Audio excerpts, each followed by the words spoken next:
இந்த போராட்ட காலத்துல கலந்து கொள்வதற்கு ஆதார் கட்டாயமாக்கி இருக்கிறாங்க. ஆனா காவல்துறையிட்ட கேட்டும் பொழுது அப்படிலாம் இல்லை, குழப்பவாதிகள் இங்கு வந்து குழப்பம் ஏற்படுத்திவிடக் கூடாது என்பதற்காகத்தான் நாங்கள் கேட்கிறோம் என்று சொல்லுகிறார்கள். பாஜக ஊர்வலத்துக்கு வர்றவங்களுக்கு அல்லது வேற ஏதாவது போராட்டம் நடத்துபவர்களுக்கு ஆதார் கார்டையா கேட்குறீங்க? இது என்ன அநியாயம்? இது என்ன வெளிநாடா? இது விசா போன்று கேட்பதற்கு என்று அந்த மாணவர்கள் தலைவர்கள் அங்கு கேட்கிறார்கள்.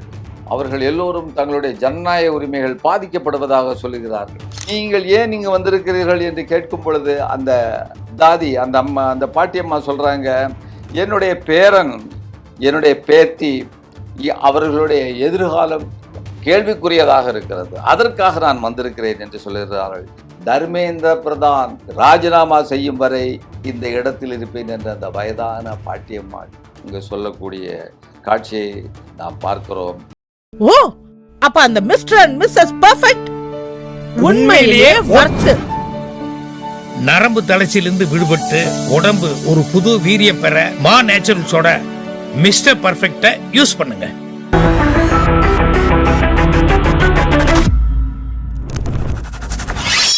வணக்கம். கே பாலகிருஷ்ணன், ரூஸ்டர் செய்திகளுக்காக பேசுகிறேன். இன்றைக்கு நம்மளுடைய நாட்டு செய்திகளை சொல்வதற்கு முன்னால் ஒரு வருத்தமான செய்தியை நான் உங்களுடன் பகிர்ந்து கொள்ள வேண்டிய அவசியமும் தேவையும் உள்ளது.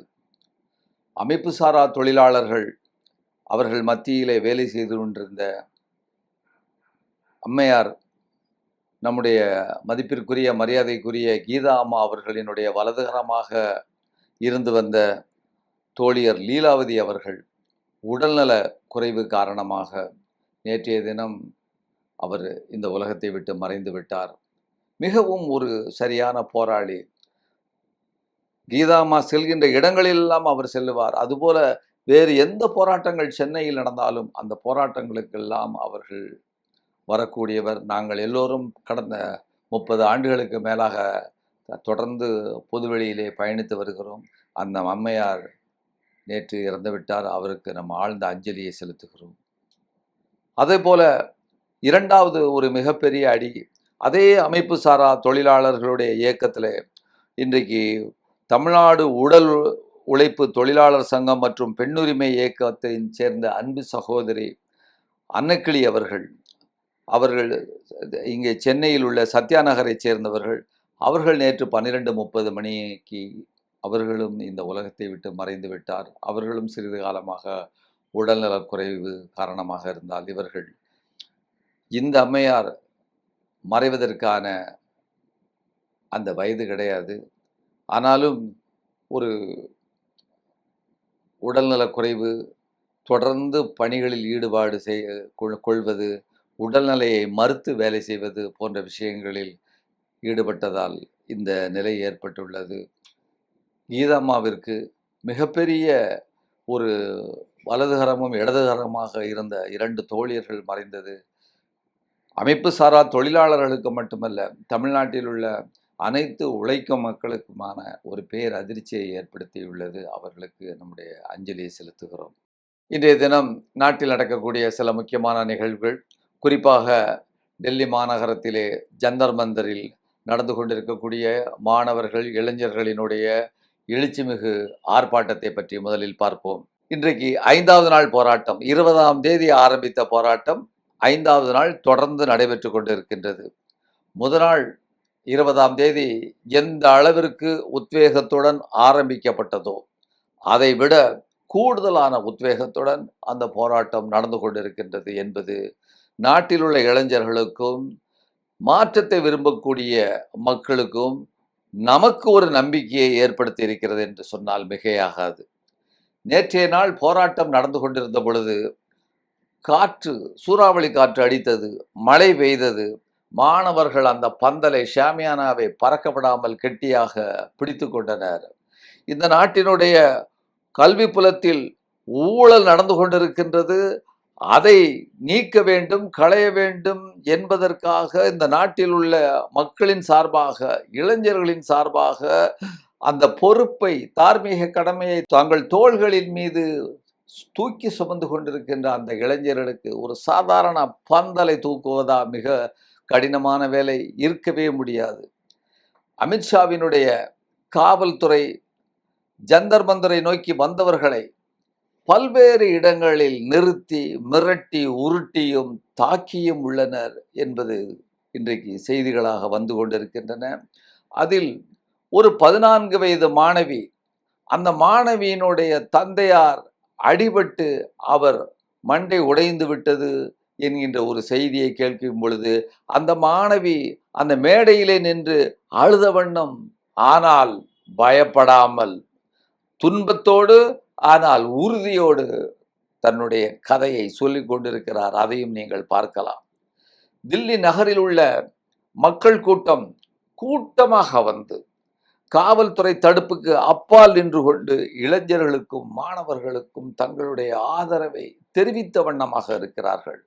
உங்களுக்கு நினைவூட்ட விரும்புகிறேன், இதே போல்தான் 2020-21 ஆண்டில் நாங்கள் இந்த நாட்டினுடைய விவசாயிகள் இந்த நாட்டினுடைய தலைநகரில் 5 வாயில்களிலும் மிகப்பெரிய போராட்டத்தை நடத்தி கொண்டிருக்கும் பொழுது வந்த அதே மக்கள் இன்று மிக்க மகிழ்ச்சியுடன் நம்பிக்கையூட்ட வகையிலே இந்த இளைஞர்களுக்கு தங்களுடைய ஆதரவை நல்கி வருகின்றனர். போராட்டத்தை, அதாவது காவல்துறை ஏற்படுத்திய தடுப்புக்கு அப்பால் நின்று கொண்டு சீக்கியர்கள் முன்னல் நடந்தது அதே போல, விவசாயிகள் போராட்டத்தின் போது நடந்தது போல லங்கர் எனப்படும் அவர்களுடைய சமூக ரீதியாக, லங்கர்னு சொன்னா அந்த சீக்கியர்கள் கூட்டமாக ஆண்களும் பெண்களும் குடும்பமாக வந்து சமூக ரீதியாக சமையல் செய்து இலவசமாக அந்த போராட்டத்தில் ஈடுபட்டவர்களுக்கு அவர்கள் வழங்குவது தங்களுடைய கடமையாக கொண்டுள்ளனர்.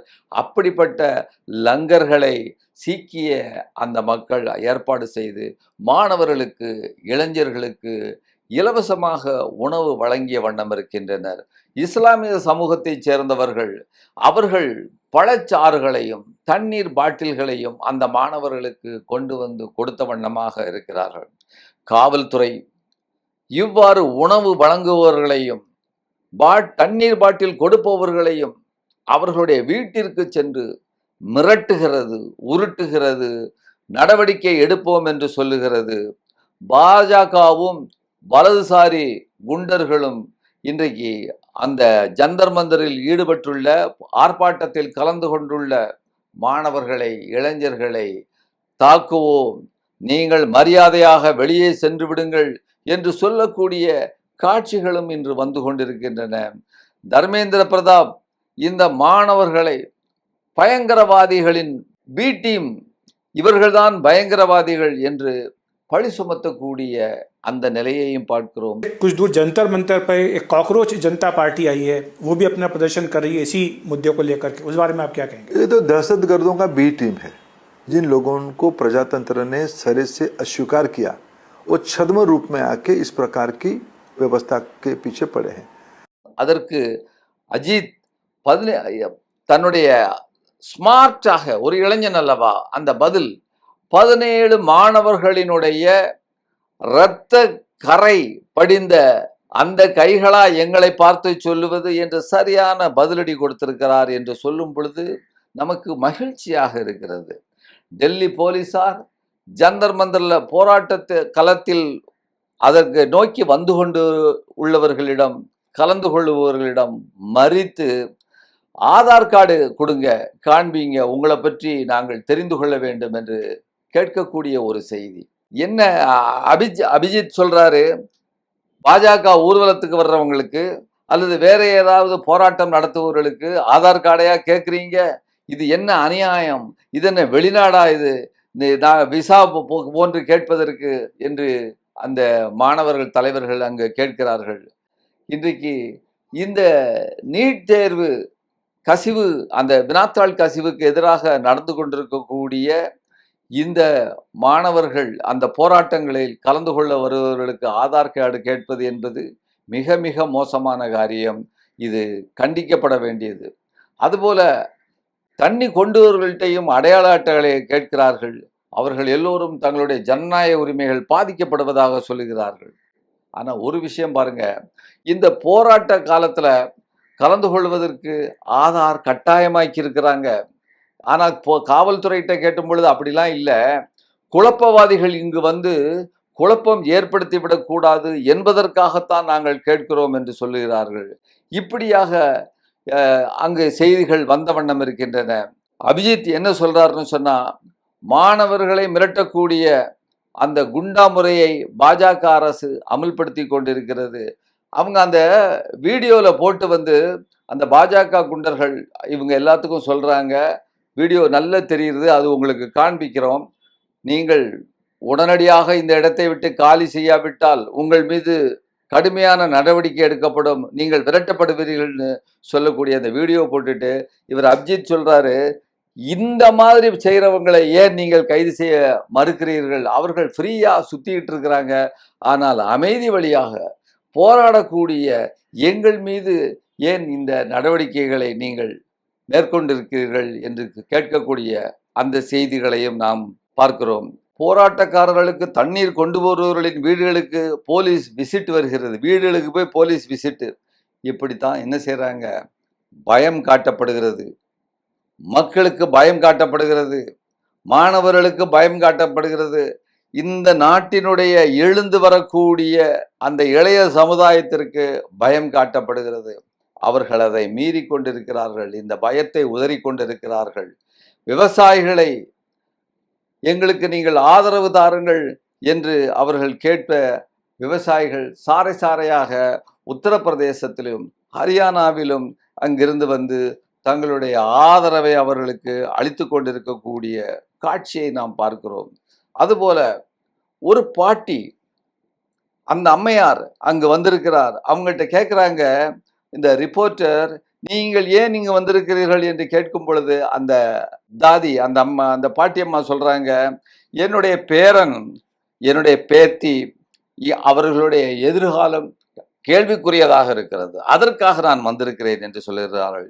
எவ்வளவு நாள் இங்கே இருப்பீங்கன்னு கேட்டதற்கு, தர்மேந்திர பிரதான் ராஜினாமா செய்யும் வரை இந்த இடத்தில் இருப்பேன் என்ற அந்த வயதான பாட்டியம்மாள் இங்கு சொல்லக்கூடிய காட்சியை நாம் பார்க்கிறோம்.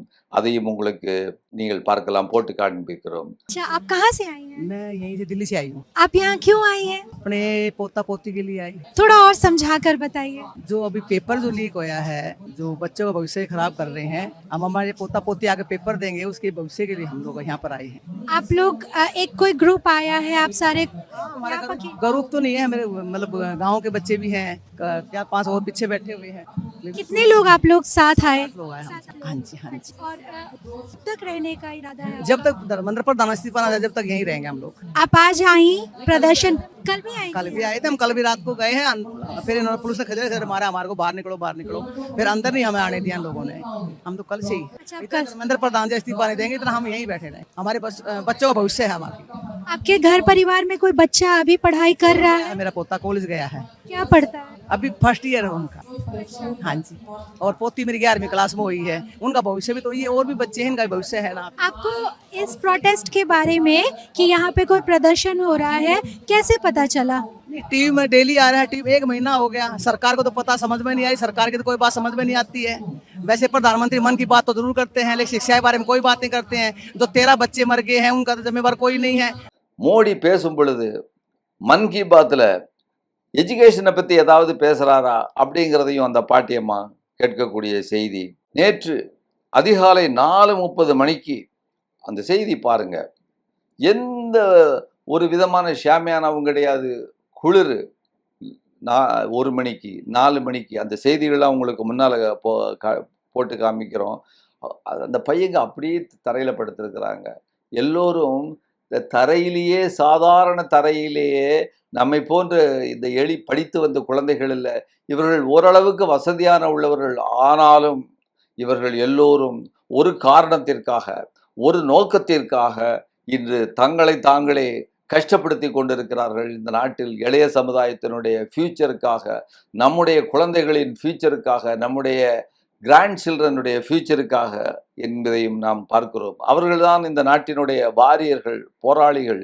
எவ்வாறு பார்டரில் இன்றைக்கு எல்லைப்புறத்திலே பாதுகாத்து கொண்டிருக்கக்கூடிய அந்த போர் வீரர்களைப் போல வயல்வெளிகளிலே நமக்காக உணவு தயார் செய்து கொண்டிருக்கக்கூடிய, தானியங்களை தயார் செய்து கொண்டிருக்கக்கூடிய அந்த விவசாயிகளைப் போல இந்த இளைஞர்கள், எதிர்கால இளைஞர்கள் நம்முடைய இவர்கள் வாரியர்களாக, போர் வீரர்களாக நாம் பார்க்கிறோம். அதே போல அந்த மாணவர்கள் சொல்லுகிறார்கள், அந்த பேரிகேடுக்கு, தடுப்புக்கு அந்த பக்கத்துல காவல்துறை போட்டிருக்கிறது, அந்த தடுப்புக்கு அந்த பக்கத்துல அந்த விவசாயிகள்லாம் வந்து தண்ணீர் கொடுக்குறாங்க இவர்களுக்கு கேட்டதற்கு. அங்க கூட்டம் கூட்டமா வந்துட்டாங்க.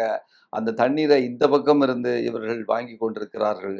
இப்ப இவர்கள் சொல்றாங்க, எங்களையும் விவசாயிகளையும் பிரிக்க முடியாது என்று சொல்லக்கூடிய அந்த வார்த்தைகளையும் நாம் கேட்கலாம், பார்க்கலாம். उन्होंने मेरा नाम पूछा और नंबर पूछा और उसके बाद में कल रात को 9 बजे मेरे घर पे कुछ पुलिस पहुंचती है कि आप किस पार्टी से हो, क्या करते हो, और मतलब किसी से जुड़े हो या कि नहीं. मैंने बोला नहीं, मैं तो पानी पिलाने आता हूँ, सेवा करने आता हूँ. இப்படியாக ஒரு மிகப்பெரிய அளவிற்கு இந்த போராட்டம் வெற்றிகரமாக நடந்து கொண்டிருக்கிறது. ராத்திரி 1 மணிக்குங்க, இரவு 1 மணிக்கு அந்த போராட்டத்தினுடைய வீச்சை பாருங்க. அதுல அந்த பெண் பிள்ளை கேட்குறாங்க, ஒரு மாணவி, இரவு 3 மணிக்கு நாங்கள் இங்கே உட்கார்ந்து கொண்டிருக்கிறோம், இங்கே முழக்கமிட்டு கொண்டிருக்கிறோம். இந்த அதிகாரிகள், இந்த அரசியல்வாதிகள் என்றாவது 3 மணிக்கு இப்படி படித்தது உண்டா, அல்லது கல்லூரி செல்வது உண்டா என்கின்ற போன்ற கேள்விகளை கேட்கிறார்கள். 4 மணிக்கு பார்த்துடுங்க, 4 o'clock விடிய காலம். அன்றைக்கு காவல்துறை அந்த ஜந்தர் மந்திருக்குள்ள ட்ரக்கை கொண்டு வருகிறார்கள் கலைப்பதற்காக. அதையும் மீறி அந்த மாணவர்கள் விழிப்போடு இருக்கிறார்கள். அந்த 14 வயது மாணவியை நான் சொன்னனே, இந்த அவருடைய தகப்பன், அது ஒரு பட்டியலின மாணவி.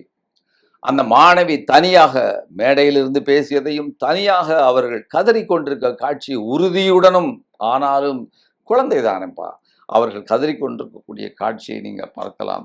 இப்படியாக இந்த போராட்டமானது மோடியையும் அமித்ஷாவையும் இன்றைக்கு ஓட ஓட உண்மையிலேயே விரட்டி கொண்டிருக்கக்கூடிய ஒரு போராட்டமாக நடந்து கொண்டிருக்கிறது.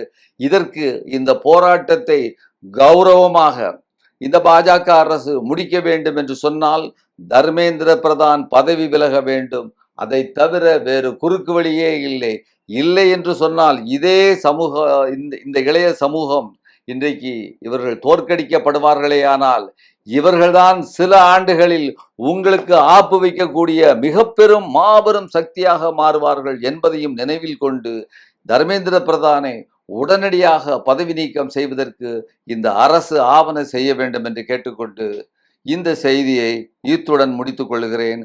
நன்றி, வணக்கம். ஓ, அப்ப அந்த மிஸ்டர் அண்ட் மிஸ்ஸஸ் பெர்ஃபெக்ட் உண்மையிலேயே வர்த். நரம்பு தளர்ச்சியிலிருந்து விடுபட்டு உடம்பு ஒரு புது வீரியம் பெற மா நேச்சுரல்ஸோட மிஸ்டர் பர்ஃபெக்ட்டை யூஸ் பண்ணுங்க. ஊடகம், கார்ப்பரேட், அரசியல்வாதிகளின் கைப்பாவையாக, அடிமைகளாக இருந்தது போதும். இனி சாட்டை எடுத்து சுழற்றும் நேரம் வந்துவிட்டது. ஊடகம் பொதுமக்களாகிய உங்களுக்காக, உங்களாலேயே இயக்கப்பட வேண்டும். ஊடக சுதந்திரத்திற்காக உங்களின் பங்களிப்பை இன்றே அளித்திடுங்கள்.